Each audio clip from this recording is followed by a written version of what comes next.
Hello students, we're now going to begin the chapter on chemical bonding, the ties or bonds that string together atoms to form molecules.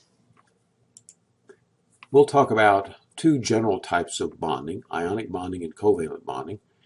In ionic bonding, an electron is transferred from one atom to another to form a cation and an anion, and then these two interact by what we will call electrostatic or Coulombic forces. In covalent bonding, electrons are shared between two atoms to form a bonded pair of electrons. We won't spend much time talking about a third category of bonds called metallic bonding. Metallic bonding is used to explain some of the properties of metals, such as their stability as solids and their conductivity of electricity, in terms of the ability of electrons to hop between atoms, hopping to unoccupied orbital positions, or what are sometimes called electron holes, between the atoms in a crystalline lattice of a metal. But we'll spend most of our time talking about ionic and covalent. But before getting to that, let's introduce the concept of Lewis dot structures of the atoms. In one of our last lectures, we talked about the electron configuration of an atom. For example, carbon. We would say that carbon is 1s2, 2s2, 2p2.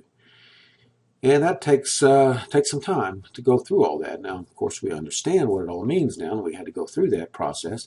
But if we want to move fast in our discussion of bonding, we want to come up with some quicker ways to represent the atoms. And that is what is shown below. If you look at hydrogen, the first one, we can represent hydrogen in a simple Lewis dot structure manner by just putting the symbol H for hydrogen and a single dot for an electron. Helium, over to the right, helium, two dots. That would be the 1s2 electrons. Lithium, we just have a single dot again, and that's because the 1s2 electrons we assume are now what are called core electrons. And the only dots that are shown are the ones that are what are called valence electrons. So in lithium, even though it's 1s2, 2s1, we only show a dot for that 2s1, that last electron that is in what is called a valence shell. Skipping over to carbon, for example. Carbon is 1s2, 2s2, 2p2. But the 1s2 electrons are considered core electrons. We show only the outer electrons, the ones in the outer shell, what is called the valence shell. And so we show 4 of those, which would be the 2s2 and 2p2 electrons. Over to oxygen, we show 6 electrons, because it's 1s2, 2s2, 2p4. Again, not showing the core electrons, but showing only the ones in the valence shell. So we show the number of dots that represents the number of the electrons in the outer shell, or what we call the valence electrons. And we generally do this by putting them as 4 positions, top, bottom, left, right. 2 electrons at each of the 4 positions. There could be 2 electrons in each of these 4 positions, and in a noble gas, of course, all these positions are paired up, so you have 8 electrons in the outer shell. Now, what does it mean to form a chemical bond, whether it's a covalent or an ionic bond? Well, thinking in terms of an energy scale, remember, lower in energy is more stable. If 2 atoms can come together and either share electrons or transfer electrons from one to the other, so that when they come together and approach each other to form an energetically more stable configuration, that's what happens when we form a bond.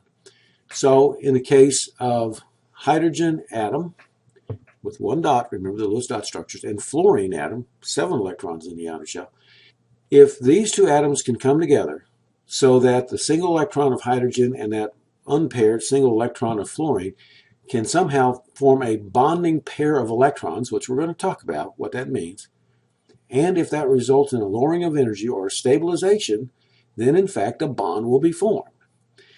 If there's not a stabilization, if they repel each other in some way, then it would be higher energy and we wouldn't be talking about a bond. But if we could lower the energy by whatever we're doing, then it forms a bond. Now if you look at the bottom left, it shows that we could represent that bonded pair of electrons as just 2 dots, or more often we draw a dash. And anytime you see a dash, that really represents 2 electrons. Now that's the case for a covalent bond, a sharing of electrons. At the other extreme, we have an ionic bonding arrangement. Consider lithium, lithium with a single electron in its outer shell, and again fluorine with 7. What if instead of sharing, lithium completely transfers an electron to fluorine? So that now lithium is lithium plus 1 cation, fluorine is fluoride minus 1 anion. And now, due to electrostatic attractions, which we're going to talk about in a second, they are held together by what is called an ionic bond. The strength of an ionic bond is determined by Coulomb's law of electrostatic attraction and repulsion, which is given by the equation shown. The energy of attraction is 1 over 4 pi times something called the permittivity of space, don't worry about it, just a number, times the product of charge on the first species times the charge on the second species, those are the Q's, divided by the separation distance between the center of the two charged species. Note that if Q1 and Q2 have the same charge, that is, they're both positively charged, the energy will be positive, and a positive energy will be a repulsive interaction. If Q1 is negative and Q2 is positive, or if they're just opposite in charges, then the energy will be negative or attractive. And note that the magnitude of this energy, of this electrostatic attraction, is directly dependent on the product of the charges and is inversely dependent on the separation distance. So if we have something that's plus 2 and minus 2, the product of plus 2 and minus 2 is minus 4, that electrostatic attraction will be 4 times greater than if we had charges plus 1 and minus 1. Think about it. Also, the closer together the cation and anion can come, or the charge centers can come, the closer together they can come, the stronger the attraction. So, give you a couple of examples. Magnesium oxide, where magnesium would be plus 2, oxide minus 2, has a larger electrostatic attraction than sodium chloride, where sodium is plus 1 and chloride is minus 1, because the product of the charges is greater for magnesium oxide. Another example, lithium fluoride, plus 1 and minus 1, has a larger attraction, a larger electrostatic attraction than does cesium iodide. Again, cesium iodide are plus 1, minus 1, but cesium and iodide are larger anions and cations, so the center of these charges cannot approach each other as closely. Smaller r for lithium fluoride. Now I'm going to show you something called the Born-Haber cycle for sodium chloride. And yes, I recognize that at first glance this looks terribly complicated. But I like to go over it in class because it helps define a number of energy transitions that we will be talking about throughout the course. Where do we start? What is this? Well, let's start over to the left, where you have sodium as a solid plus 1/2 chlorine as a gas. These are the elemental forms of sodium and chlorine. Now, what we're trying to do in the Born-Haber cycle is to connect a number of reactions, a number of defined reactions that will enable us to calculate any unknown transition if we know the energetics for all of the other transitions. Okay, and we can go in any of the directions that we want. The point is, if you think of these as vectors, if we know all of the vectors except one, then we can calculate the magnitude of the one that we don't know. Okay, so let's pose the question. What is the delta H of formation of sodium chloride solid from sodium solid and 1/2 chlorine gas? That is this arrow here, which you can see that the number is given, so it's a giveaway. But let's say that we don't know that number, and we'd like to know it. But that we know all the other numbers in this cycle, and let's go through these.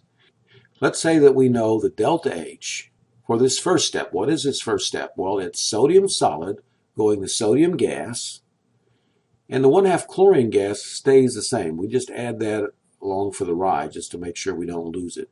So really this first step is going from sodium solid to sodium gas. Now that process is something called sublimation. Going from a solid to a gas is something called sublimation. And let's say that we know the delta H for the sublimation of sodium, and it happens to have a number of plus 108 kilojoules per mole. Now the next step is going from 1/2 chlorine, 1/2 the chlorine molecule. Now the half, that's just because we're trying to keep the stoichiometry straight. But going from a chlorine molecule to a chlorine atom. That process is called the bond dissociation of chlorine, delta H dissociation of chlorine. And we will be talking about that at different parts in this course. And we know that number. That number can be determined for the gas phase, and it has a value of 122 kilojoules per mole.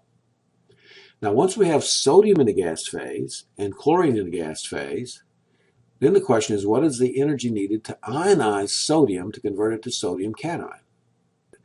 Now, the energetics for that reaction, we've talked about that, is called an ionization energy, the first ionization energy for sodium. And we've seen tables of this, and it has a value of 496 kilojoules. So now we've converted sodium to sodium cation. The chlorine atom in the gas phase is hanging with us, staying for the ride, because in the very next step, we're going to ask what is the energetics for chlorine reacting with an electron to form chloride in the gas phase. Now again, we've seen this reaction. This is an electron affinity reaction where an atom gains an electron in the gas phase to form an anion, or a more negatively charged species. We've seen that reaction, and we may have seen this number, minus 349 kilojoules. Okay, so now if we have sodium cation in the gas phase and chloride anion in the gas phase, can these come together to form sodium chloride as a solid? And the answer is yes, and the energetics for that process is called the lattice energy. And this value happens to be minus 787, very exothermic. So backing up, several of these steps on the left have been endothermic. We're going up. But then as soon as we got to the top and we got to the electron affinity reaction, it became exothermic. We're going down. And now we're going down a great deal with the lattice energy for sodium chloride. So summarizing again, if we know all of these energetics except the one that we said we didn't know, that is the very first one, we could calculate just by adding these things together. This is what is called a Born-Haber cycle. Now I like to add a couple of additional steps to this because it defines a few other reactions that we need to know about. What about sodium chloride as a solid, subliming to sodium chloride in the gas phase? Yes, in fact, that can be experimentally measured, and the delta H of sublimation for solid sodium chloride is plus 239 kilojoules. An endothermic process. You have to heat up sodium chloride, the solid, to sublime it. Once sodium chloride is in the gas phase, you can break apart the cation and the anion. This is called the bond dissociation energy, and that value is 548 kilojoules. Now, a reason I like to show these extra steps is because that bond dissociation energy is going to be most closely associated with the Coulombic attraction. That is the Coulomb's law equation that we showed a minute ago. The energetics associated with the lattice energy step is actually a combination of the electrostatic attraction plus the energetics of forming the lattice structure in a particular solid. This slide makes this point again. The lattice energy is a measure of a combination of the electrostatic attraction between a cation and anion in an ionic compound and the energetics of the crystal lattice packing. We will discuss crystal lattices in another chapter. But let's give a few examples. Let's take the compounds sodium chloride, lithium fluoride, and calcium chloride. For sodium chloride and lithium chloride, both of these are +1 -1 ionic compounds. So you would expect them to have similar electrostatic attractions, except that lithium fluoride, the cation and anion are smaller, so you'd expect them to be able to come closer together, and therefore lithium fluoride to have a stronger electrostatic bond than sodium chloride. If you look at the table, the calculated lattice energy and the experimental lattice energy, there's a larger value, larger exothermic, because the lattice energy is defined as going down, defined as going from the gas phase to the solid. It's a more exothermic process for lithium fluoride because the cation and the anion can have a smaller value for R. But then look at calcium chloride. Calcium chloride has a much larger lattice energy, larger in absolute magnitude, and that's because it's a +2 -2. The product of the charges is much greater for calcium chloride as compared to sodium chloride. So to summarize, I like to show the Haber cycle and the definition of lattice energy because it also helps emphasize some of these other energetic terms such as bond association energies, ionization energies, and electron affinities.